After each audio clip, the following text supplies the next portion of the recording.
4分でわかる備中高松城の戦い。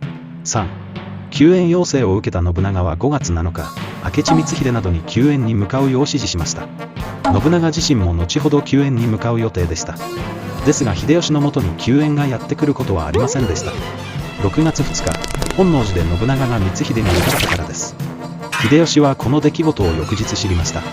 秀吉が受けた衝撃はとんでもないものだったでしょう。ですがそんな余裕はありません。信長の死が毛利軍に知られることで、自分たちが劣勢に立たされる可能性があるからです。